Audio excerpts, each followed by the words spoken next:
Howdy folks, Halcyon here. When Bannerlord was still new and this channel was a lot smaller, I published a video titled Rock Bottom Experiment. To summarize its events, I started out by spending all my money on expensive swords, threw them all away to simulate starting the game all over again from nothing, and then became enemies with the largest faction on the map.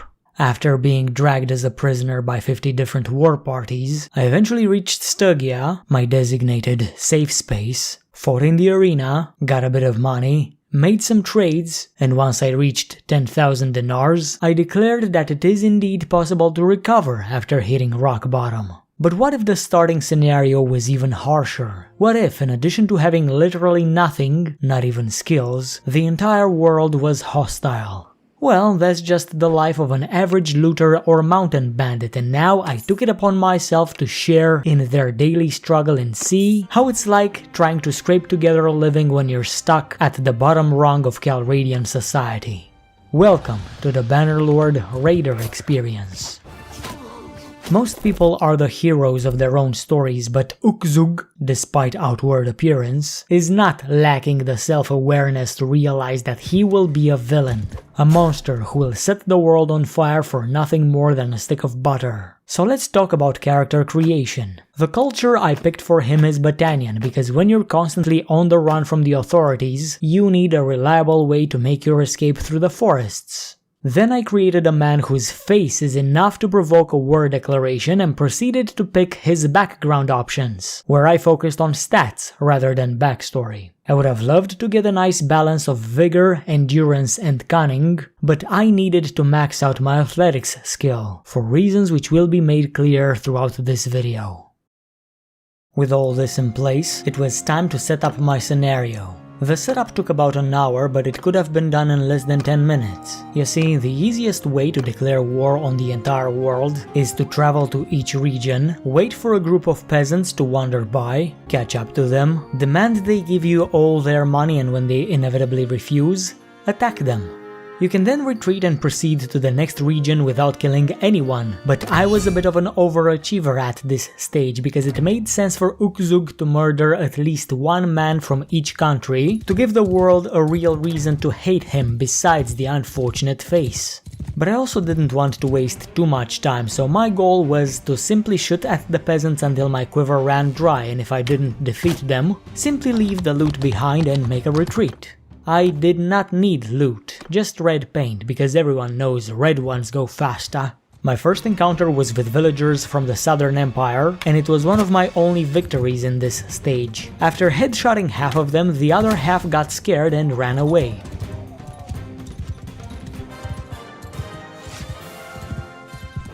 And I buried the hatchet in their spines. In this first fight I scored a total of 14 kills, but those fights don't matter at all in the grand scheme of things, and I won't bother describing them, so here's the rest of the numbers. North Empire, 4 kills. Kuzeyat, 4.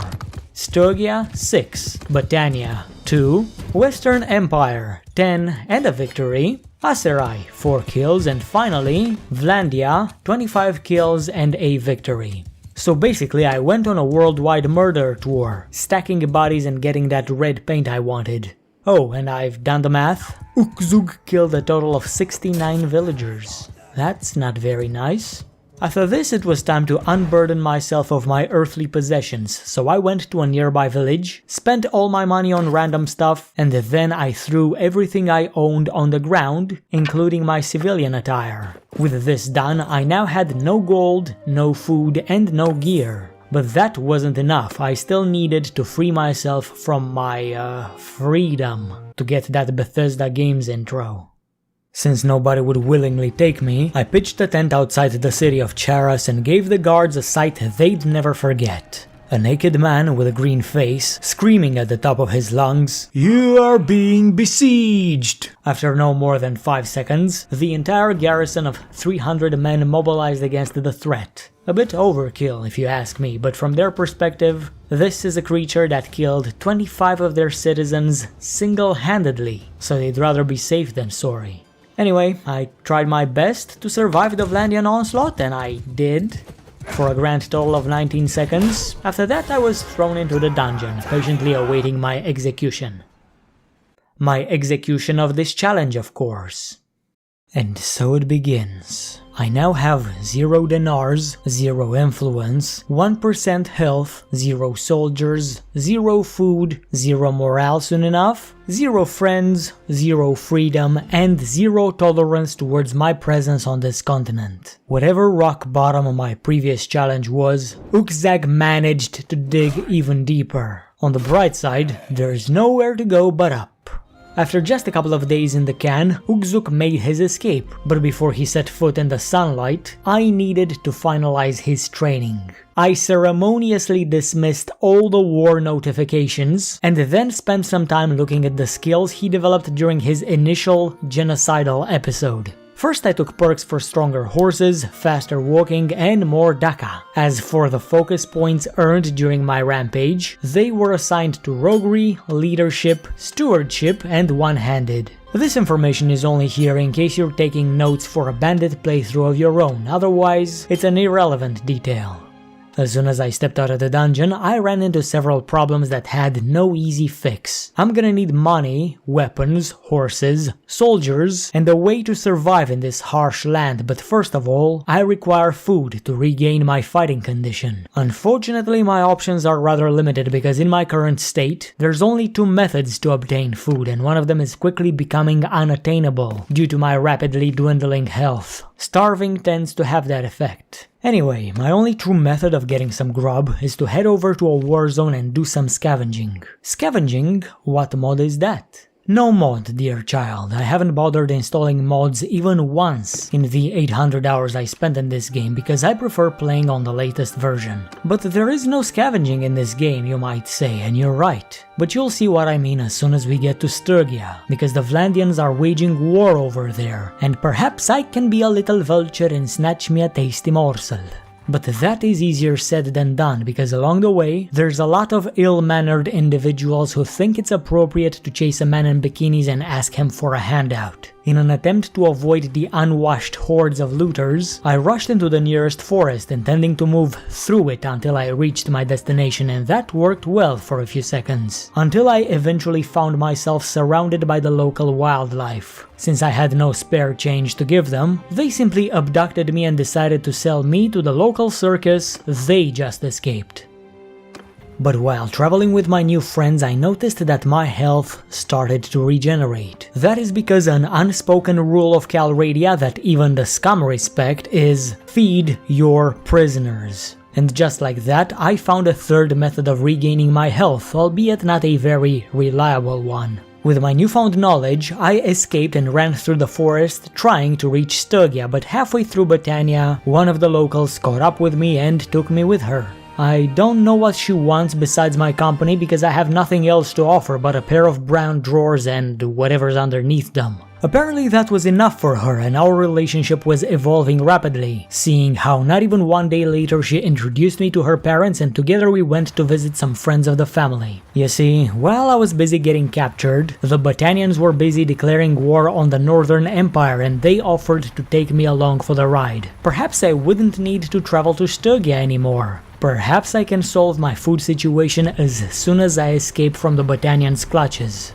So let me tell you about that scavenging method I was talking about. The first step, which is to go to a war zone, has been completed. Next thing we need to do is prevent getting enslaved while keeping an eye out for smoke. Sometimes, during these war parties, the attendees tend to light up a nice roaring bonfire in the middle of villages they visit, using the houses as kindling. Don't judge, alright? It's a local tradition. But if the party goes on for too long without anyone to stop the festivities, the fire can consume the whole settlement and there will be nothing left for us, which isn't good. What we need is to see a raid begin, and then get interrupted by the local authorities. And during the commotion we can sneak into the village whose militia just got slaughtered, and kindly ask the residents for a donation, or face the consequences. So basically, while the armies of Lukon and Caladog clashed outside the village of Diopalis, a starving, naked, and horrifically disfigured man strolled in, told everyone to give him their belongings, and then he feasted on their butter.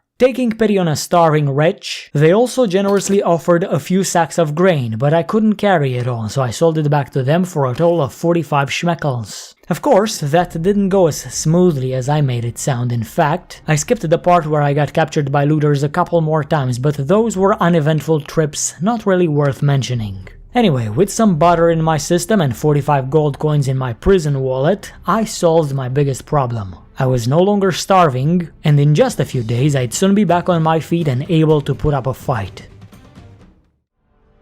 Not long after my little act of extortion, Caladog was bailed by one of his associates, and since he had no pressing matters to attend to, he decided I'm the bigger issue. At the very least, I gorged on enough butter to keep me fed for 20 days, so I had nothing to lose when he finally captured me. He kept the freak around for a few days, after which I escaped back into the wilderness, with 2 looter groups immediately taking notice. They kept chasing me for several days until eventually a mountain bandit gang blocked my path. I'm nowhere near ready for a fight with 58% health, but I had to do it. It was either a choice between 4 bandits or an entire horde of looters, so the choice was obvious, even if the bandits were better equipped. And this is where my athletics skill would come in. I have no weapons, and unfortunately, punching is ineffective in the world of Calradia, since everybody here has a genetic condition that gives them noodle arms. But I had a trick up my sleeve. Metaphorically speaking, I'm still not wearing any clothes. Remember when I built my character to run as fast as possible? It was all for this moment, because the only way to fight when you have no weapons is to use whatever weapons the enemy throws at you. My initial plan was to do this with a small gang of looters. Let them cast the first stone, and the second, and the 20th, pick up the stones from the ground and outrun the looters until they run out of ammo, after which I'd simply return the favor. But these weren't looters. Mountain bandits are a lot deadlier because some of them are equipped with a bag of javelins that can end my entire career in one shot. So I took some distance and waited for the bandits to make their approach, while keeping a close eye on the brigand. As soon as he threw his first javelin, I dodged out of the way and picked it off the ground. Seconds later, another javelin flew past my ear, and another, so I picked up as many as I could and then I sprinted out of there. I also got stoned a couple of times and my health situation was already starting to look grim, so I decided to play it extra safe. I went behind the nearest tree to use it as cover, planning to impale the first bandit that jumped in front of me, but I missed. So I took to my heels and ran like hell, zigzagging out of the way of the rain of stones, even turning back trying to snipe my enemies, but no luck. No luck at all. Just rocks hitting my soft naked body. I did land one hit on the brigand, but it wasn't enough to kill him, and he was equipped with a shield. By all accounts, I could not win this fight. But he forgot to raise his shield, and my second throw was enough to end his life, instantly putting the fear of God into 2 of his buddies, who ran like the cowards they are, and I was left in a 1v1 with an angry hillbilly. I had nothing, I was on the verge of collapse and this guy was throwing rocks, but I managed to zigzag to safety. So I kept running and then circled back to the location of the dead brigand to pick up his axe and shield. Essential tools for my duel with the rock-throwing hillman, which I won by a hair. I got super lucky during this fight, especially when those 2 hillmen lost their nerve and ran away after their friend got a taste of his own javelins. I barely managed to defeat the last guy in a 1v1, I doubt I could have taken all 3. Between you and me, I believe this ugly mug played a part in shattering the enemy's morale. So there's some perks to having a face not even a mother can love. Then again, Ugzak has no mother. Or a father, for that matter. He was actually spawned from a strange cluster of spores left behind by a meteorite which crashed into a Botanian forest a couple of decades ago. But I digress.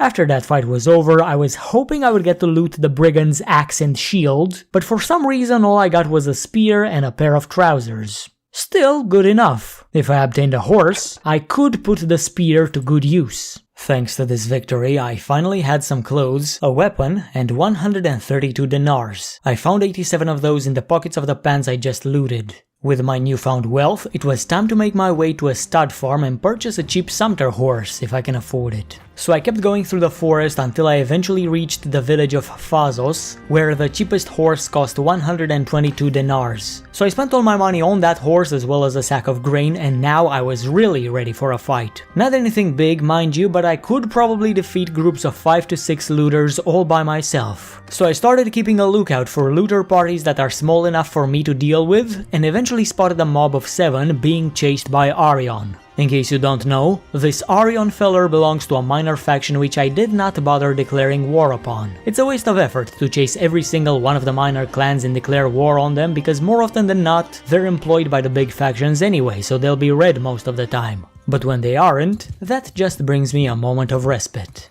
Now, I had no way of knowing when Arion's legion would join one of the big kingdoms, but while he's friendly, I could follow his party around and use his help to defeat looters and bandits. And that's exactly what I've done against those 7 thieves I found earlier. I let Arion's legionaries do most of the fighting, and when the looters panicked and started running away, I rode forth to stab them in the back, killing one of them and scoring me a sick pair of slippers, a sack of grain, and 40 dinars. We're moving up in the world. After that fight, I decided to keep following Arion, and together we fought another group of 11 looters, 6 of which were murdered by yours truly. Since I neutralized 54% of the enemies, I should be getting 54% of the loot, right? Wrong. 19% is all I'm entitled to. Still better than nothing. I got 111 dinars, a shirt, some crappy weapons, and I got 3 Empire peasants to join me after they were freed from the looters' clutches. In my current situation, peasants are amazing because with a bit of training, they can be developed into proper soldiers that outclass any bandit troops I could obtain. So now, for the first time in my life, I was no longer alone. But I wasn't yet ready to leave the safety of Arion's legion, so I kept following him, until out of nowhere, a huge Imperial army wandered by and I was forced to run for my life. Not before stopping in a nearby village to sell some of my loot for 56 dinars. Soon after, I spotted a group of 5 looters, so I gave chase, but another party of 11 stepped in and were ready to gang up on me, but I know when to run away. So I waited for the 2 parties to split up, and then I pursued the 5 once more, but a group of forest bandits foiled my plans yet again, and I was forced to flee in the opposite direction. Thanks to my Battanian agility, I was able to ditch those outlaws in a nearby forest, after which I kept roaming and looking for small bandit parties to hunt down. After a few minutes, I met the party of 5 once again, and this time, there's nobody around to help them. 3rd time's the charm.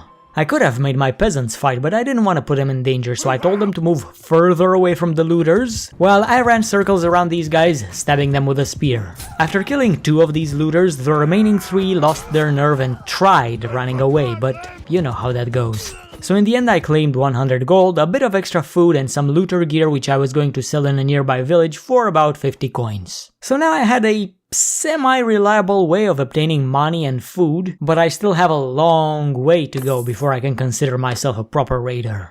Anyway, once this was done, I spent the next few days looking for fights I could win and running away from fights I would lose. Eventually, I spotted a group of only 6 looters which I knew I'm able to defeat, and once I was sure nobody would intervene, I allowed them to attack me.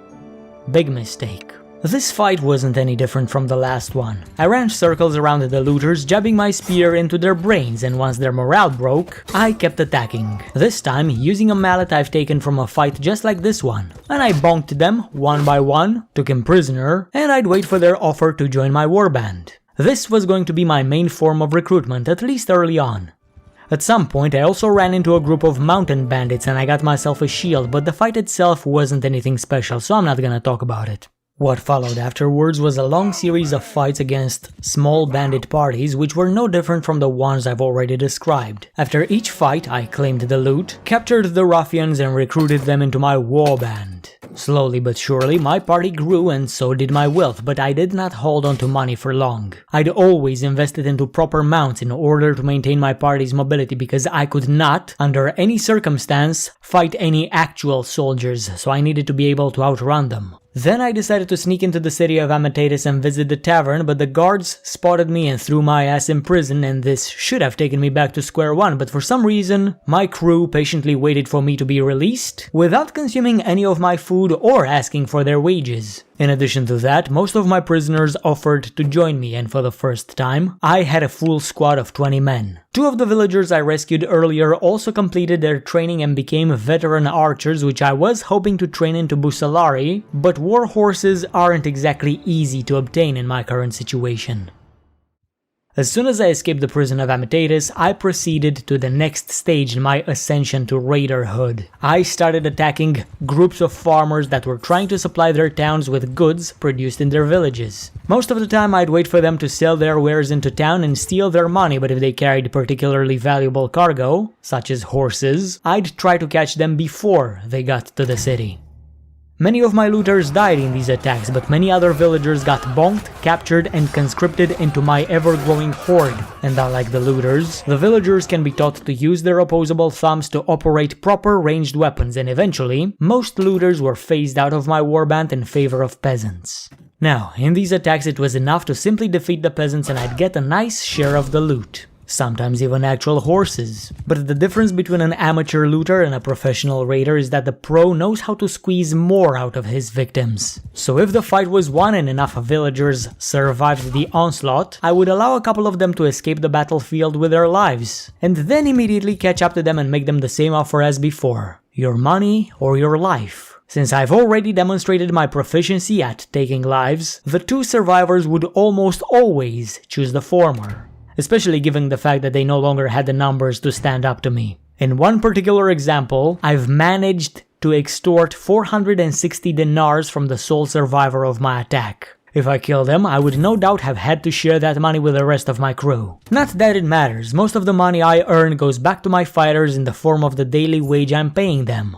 Getting this money directly simply buys me more time before my wallet runs dry and my band of outlaws dissolves. But there's more to a raider's life than extortion. There's also robbery. You see, my MO for this is almost exactly the same. Exterminate the villagers except one or two, and then catch the survivors and tell them that famous phrase, "Your money or your life." And when they offer to pay you an imperial charger, simply say that's not enough. As can be expected, 1 man versus 20, he knew he wasn't in a position to negotiate, and so, in addition to the imperial charger he offered earlier, he also gifted me 8 workhorses and a bunch of food. Everything he was carrying, basically. Obtaining that warhorse gave me an idea. Maybe I can make my way down south into the desert to do exactly what I've been doing in the Empire, and try to obtain some Aserai horses to turn my bowmen into Busalari. Unfortunately, the lords ruling these lands are fiercely protective of their desert, so after a few failed robbery attempts, I thought that maybe I'd have a better chance of obtaining horse archers in the Kuzeyid steppe, so naturally, I headed east while being pursued by several Aserai armies. That doesn't mean I put an end to my hostilities, because while I was being chased, I was doing some chasing of my own and many villagers were shredded by my Arar boys. And yes, the imperial peasants I abducted earlier are now loyal soldiers who do to others what I've done to their friends. We truly are a merciless gang of raiders. But halfway towards the steppe, I had a change of heart. While horse archers are a superior choice for my warband, they aren't exactly easy to obtain and maintain, so I resigned to recruiting whoever I could, regardless of their ability to ride a horse. For now, I was without any direction, so like a rabid dog, I would attack whoever was unfortunate enough to cross my path. Villagers, bandits, I didn't really care as long as the blood was flowing and the loot was piling up. After a bit of fighting, my clan eventually reached tier 1, which would enable me to lead a larger gang. Since other methods of recruitment are still unavailable to me, I conscripted some of my prisoners by promising them freedom, loot, and gold, which in theory sounds better than being dragged along as a captive. In practice, they would not live long enough to actually enjoy the spoils. Once my party grew to 30, I started chasing a bunch of forest peasants. But in the middle of the chase, I was informed that the people of Sargot rebelled against their Battanian lord. So for the first time in 5 days, I actually had a sense of direction. I would go to Vlandia and visit that town. I don't know if you've noticed, but I haven't really set foot in any city thus far, with the exception of Charas, where I got held as a prisoner, and Amitatis, where I got held as a prisoner, but rebels aren't affiliated with any faction, which means I would be able to freely use any services in the towns they own. The market, the smithy, a shower would be nice, but I'll settle for a visit to the tavern where I could pawn off any prisoners that haven't yet joined me, as well as recruit talented individuals to make our party stronger. But that comes in the future. For now I had to deal with these forest bandits. They are armed with bows, which makes them quite dangerous to my own archers, so in the fight, my job was to run around them with a horse, keep my shield raised, and draw their fire to buy time for my soldiers to kill them. But while I was busy protecting my head, I got an arrow in the knee and I got put out of commission. My soldiers saved the day, not without considerable casualties, but their loss was mitigated by the sweet-ass loot I just scored. My first bow, some arrows, and some decent armor. Well, not really decent, but beggars can't be choosers. They're better than my tattered rags anyway. Oh, and in case this wasn't clear, everything I'm wearing is stolen. It's not like I have the option of purchasing my gear, since I am not allowed within 100 yards of a market square. Shortly after this fight, I went to another stud farm and exchanged all of my loot for some of their fine horses because, as I've said, mobility is key. But just as I left, I noticed a group of peasants from that same village going towards their bound town, and I got a devious idea. What would happen if I attacked them? You know what happened? I retrieved most of the loot I sold to the village, so I just found myself a new way of exploiting the locals for even more money. I was hoping to do this again in the village of Carfenion, but when I got there and I saw it only had 16 defenders, I got another devious idea. What if I raided this village? I could have sold my loot here to get it back in the raid, but because my army is so small, I wasn't sure I'd actually get it done. So I defeated the local militia and started plundering, but a few moments later, Dajval, a mercenary fighting for another faction, wandered by. Initially, he was just going to mind his own business, but I kept an eye on him to watch for sudden movements. Sure enough, the moment Senpai noticed me, he started chasing, so I had to abandon the raid and make my escape. Just as I started walking away, Dajval abandoned the chase and I went back to continue raiding. And of course, in a few moments, Desporion rode to the defense of this village and I had to start running away for real. That's why I didn't sell my loot here. Because I'm a forest dweller, I was able to quickly lose Desporion as he tried chasing me in my own habitat, but my earlier failure taught me that my party is not strong enough for village raids. I would have to settle for attacking peasants, so I made my way to Premezas and sold my loot there, intending to take it back from the inhabitants when they inevitably go visit the nearest town. And it's a good thing I sold the loot because my wallet ran dry while I ran from Imperial patrols. It didn't take long for the serfs to head into town, so I gave chase, had them all killed, and took my loot back. And then I ran into another group of peasants which offered to give me 1 saddle horse in exchange for their pathetic lives. I almost agreed to their terms, but then I remembered I am the one setting conditions, and I wanted more, so, you know, I got 2 regular horses, a war horse, and 1 work horse, as well as a bunch of food and some peasant gear. But we're slowly making our way to the major leagues, so it's time I stopped talking about the random peasant parties I've ambushed throughout my psychotic journey. All you need to know is that I never stopped doing it.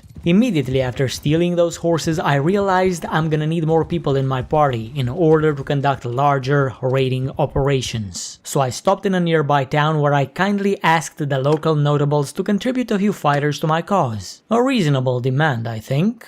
But they refused, lots of people died, and 7 village lads joined my party. Forceful conscription would be my second recruitment method besides inviting prisoners to my party. For their insolence, I put this village to the torch, getting a bit of gold for the trouble and recovering the loot I sold here prior to my raid, and to my surprise, nobody came to put an end to the festivities. Emboldened by this victory, I headed to a neighboring village where I was planning to do the exact same thing, but my raid got interrupted by Eronix, which I narrowly evaded by running to a nearby forest, immediately setting course towards Vlandia. And then I've done another forced conscription, and another, and another. My goal right now was to fill my party with Vlandian crossbowmen because, in my opinion, they're the most versatile infantry troops available to me. I'd very much prefer an army of mounted archers, but if you lose one of those, you also lose the horse he was riding on, whereas if you lose a crossbowman, all the horses are still in your inventory. Only downside is that mounted infantry isn't as fast as cavalry on the open world. Nothing is ever perfect, what can I say? Not even my recruitment method, because sometimes I'd lose more people in these village raids than I would conscript, so in an effort to mitigate the loss of life in my warband, I began using some basic tactics, such as positioning my unshielded infantry behind a house to prevent them from being turned into pincushions, and unleashing them once the melee militia got close, so they can get some kills and advance to the next level, where I would turn them into basic crossbowmen. That tactic worked pretty well for the most part, so good in fact that I managed to round up 46 people under my banner, and together we kept fighting. Peasants, bandits, it didn't matter. Most of those fights are forgettable, but I will never forget the day I taught Eronix the errors of his ways. When I spotted him, he was busy fighting a bunch of looters, and then I noticed that he had a lot fewer soldiers than I had. So I gave chase and eventually forced him into a fight. He tried to weasel his way out of this battle, but I was dead set on killing this man, to punish him for the crime of interrupting my crime towards his people. His soldiers were quickly mowed down by my archers while he was mortally wounded by one of my Vlandian recruits, sparing me the need to brandish my executioner axe. Among the loot I found a couple of horses as well as an Imperial Gambeson, which was superior to the fur armor I stole off those forest bandits a few weeks ago. So now I got some decent armor, decent weapons, including a recurve bow I stole from the first village I raided, and I got a pretty sizable army comprised mostly of rangers. My wallet was a bit empty, but I was hoping to fill it up in what would be the ultimate test for a fledgling bandit, raiding a caravan.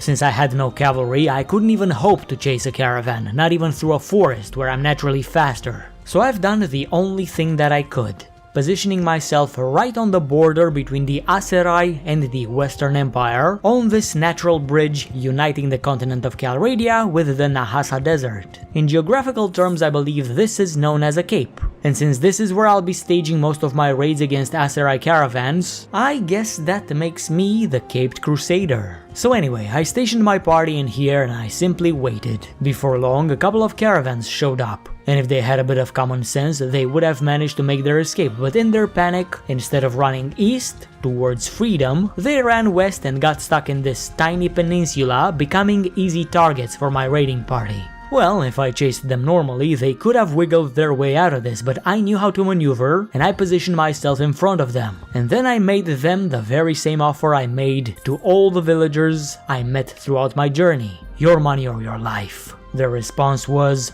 "Over our dead bodies." So we complied and switched over to aggressive negotiations. My 49 were equally matched with their 40, and I knew this fight would not be easy. I would need to carefully manage my troops or we'd all get trampled by the enemy cavalry. The first thing I've done was positioning my troops further away from the front line. I wouldn't want them to get caught unprepared. When I realized that the defenders are different from the rabble we fought thus far, in the sense that they will assume a defensive position instead of charging, I came to the conclusion that I will have to be the one to make the first offensive moves, but I needed to do it in a manner that wouldn't put my archers at risk. So I personally advanced towards the enemy to see whether they'd open fire. They tend to do that when you're in range, but since their archers didn't move a muscle, it was safe to move my fighters a bit behind my position. And then I slowly advanced towards my victims to see when they'd start shooting. Once I figured out their range, I was planning to move my bowmen into position and have them trade arrows with the Imperial armed traders. But that plan was quickly foiled when their cavalry charged towards us. My infantry quickly formed a shield wall in front of the archer line, whose only job was to stand their ground and keep shooting. My job was to impede the cavalry charge to the best of my abilities, and then run around their archers and distract them while they're being shot down, one by one.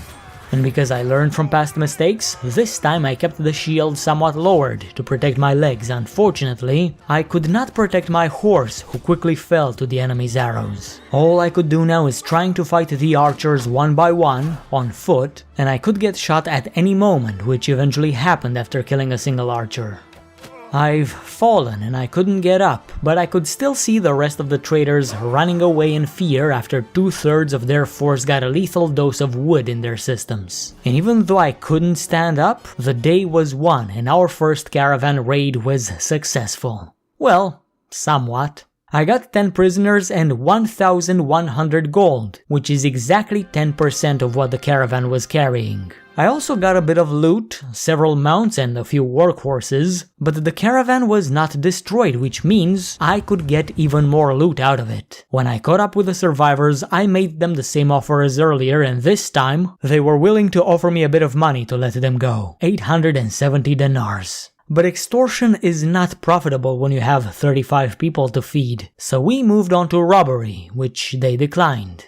So I sent my men to kill every last one, and I got 800 gold plus a little bit more loot, which isn't great, but it's still better than the money I was offered to let the caravan escape with their lives. Afterwards, because my prisoner capacity was full and none of them offered to join me, I rode towards the closest city and I tried sneaking in. This time I succeeded, and for the first time in Uzgok's life, we've seen the inside of a tavern. I was supposed to visit the tavern in Sargot all those months ago when the people rebelled against their lord, but by the time I reached Vlandia, the flame of rebellion was extinguished. Ancient history by now, let's focus on the present. The ransom broker offered 2200 dinars for my prisoners, half of which was spent on 2 companions, which would be of use to my raiding party. The other half, and a little bit more, was spent on 10 mercenary guards, shielded infantrymen that can be trained to use a crossbow, so for me they are a worthy investment. I also tried becoming an escort for a local merchant, but because I'm an enemy of his government, he did not trust me to protect his caravan.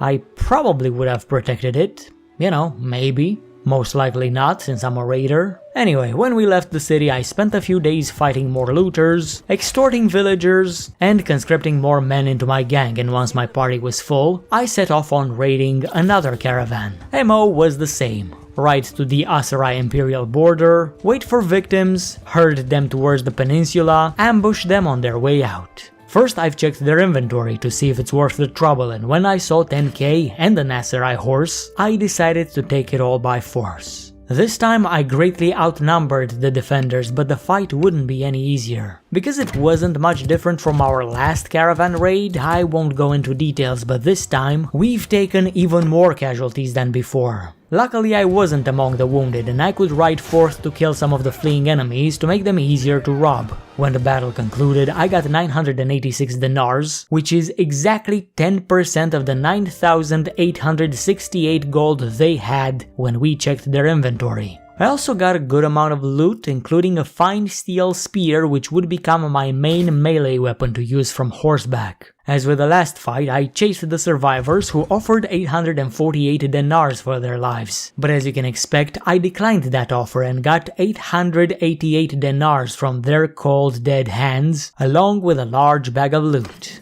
No Aserai horse though, which is a shame.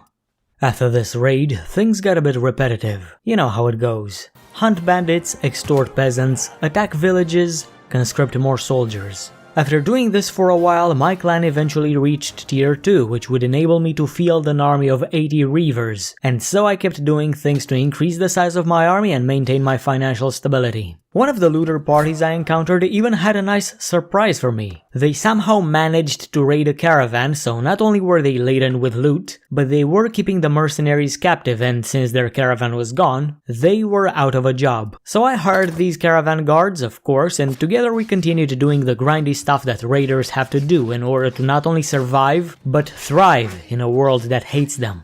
To the defense of this hateful world, we've kinda given it a reason. How many corpses piled up in just a few months ever since we've left that Vlandian prison? If my calculations are correct, my warband murdered a total of 591 people, and that's not even counting those who got wounded on the battlefield, captured, forcefully conscripted, and sacrificed in my service. But we do not have time to weep for the dead, we need to keep adding to the pile. I mean, if we stopped killing right now, it would be unfair for the people we've killed thus far, don't you think? But before we continue creating jobs for gravediggers and coffin makers, we need to make our way into a town and sell all these prisoners because they're slowing me down. It didn't take long to reach Ortygia, sneak in, and pawn off my prisoners to the ransom broker, scoring a nice 3,000 dinars. As soon as I sold them, I noticed that the number of available mercenaries rose from 6 scouts to 11. And if I had more money, I would have gladly paid 5k for 11 horsemen, but as things stand, the treasury cannot bear such expense. I would need to rob more caravans and do it properly this time. I got 80 people to feed. Well, fewer once we're done with the first raid. You know how these things go. Ride to the bridge, catch a caravan, check its inventory, sell some items for an instant cash injection, make the offer, they decline, we attack.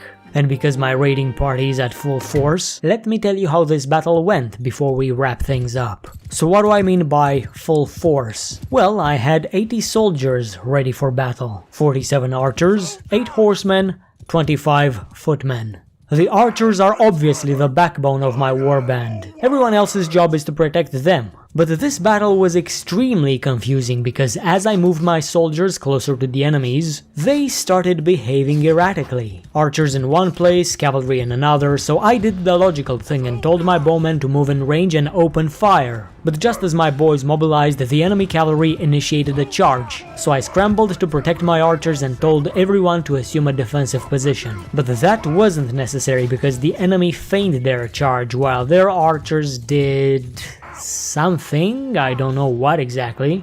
So anyway, eventually I placed my men in a proper position and my rangers started firing, but I noticed something strange. The opposing archers were not returning fire, they just ran around aimlessly. I guess their philosophy was, if you have no idea what you're doing, the enemy cannot predict your moves. So I rode forth to impale some of these guys with my brand new spear, but while I was busy skewering the morons, the enemy cavalry charged straight into my archers and killed quite a few of them. After no more than a couple of minutes, the Vlandian armed traders lost their motivation to fight and started running. But because I wanted to rob this caravan, I couldn't let too many of them escape. So I stabbed them in the back while the rest of my soldiers were finishing the last of the cavalry. When this battle concluded, I lost a total of 16 soldiers despite outnumbering the defenders 2-1. As a reward for sacrificing my war boys, I got 754 gold and a decent pile of loot, but I wasn't done. Remember, I let 2 traders escape with their lives with the intention of robbing them. So as soon as the battle was over, we chased the survivors, and when we caught up, I softly whispered into their ears, "Your money or your life." To which they responded, "We can pay you 1,000 dinars, just let us go."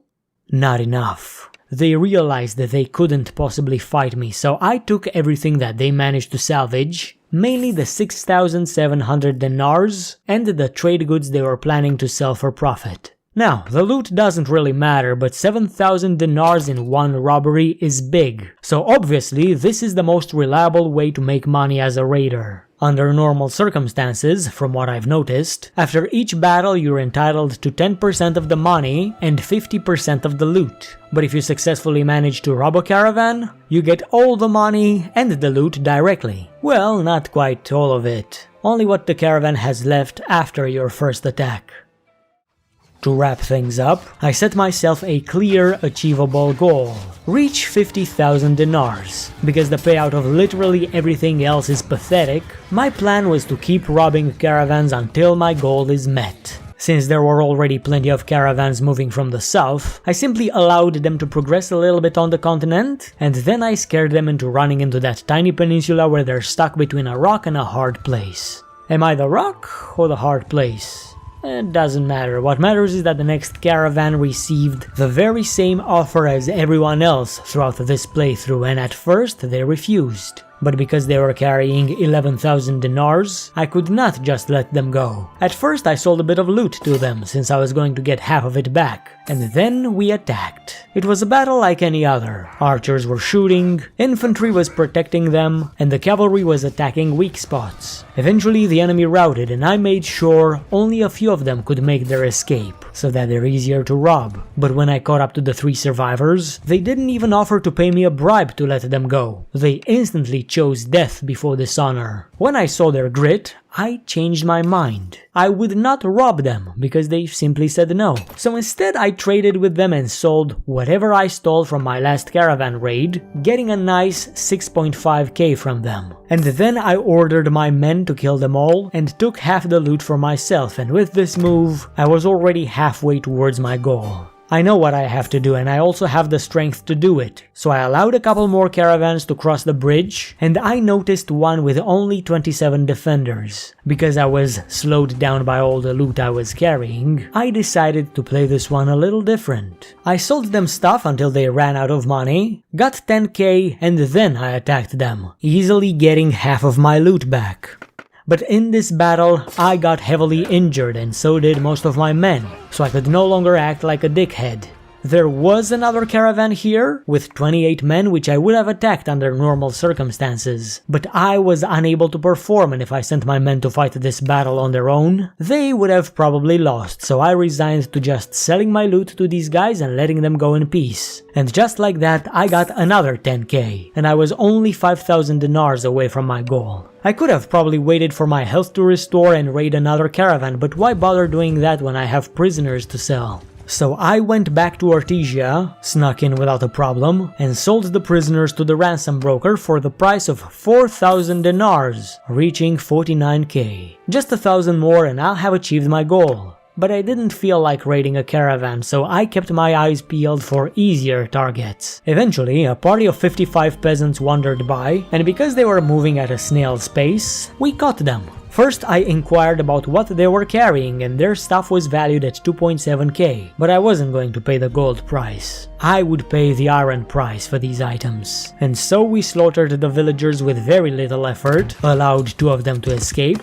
and took most of their stuff. The survivors didn't let themselves be robbed, so they were reunited with their friends, their goods were taken, and my plan was to sell all of this to a passing caravan. So I made my way to my favorite place, and cornered a caravan who was trying its hardest to escape, fearing they would be raided, but this time there was going to be no violence. I simply sold them enough stuff to get me to 50k, and then I let them go. And just like that, in less than 2 years since I escaped the prison of Charos, I worked my way up from the bottom rung of Calradian society and became one of the fiercest raider bosses to ever roam the continent. All thanks to the war boys who would gladly throw their lives away for their commander, as a gesture of gratitude for freeing them of the monotony of living in a rural backwater. I am not yet a legitimate threat to the major kingdoms, as I would like to be, but at least now I've got 50,000 dinars with which to maintain my party's wages, hire more people, purchase some gear, and maybe eventually invest into some war horses to get 100 mounted archers into my raiding party. And not only do I have that 50k, but I can always make more, and who knows, in time, once my warband grows into a proper horde, I'll even be able to lay waste to entire cities and plunder them for all they've got. But that might come some other time,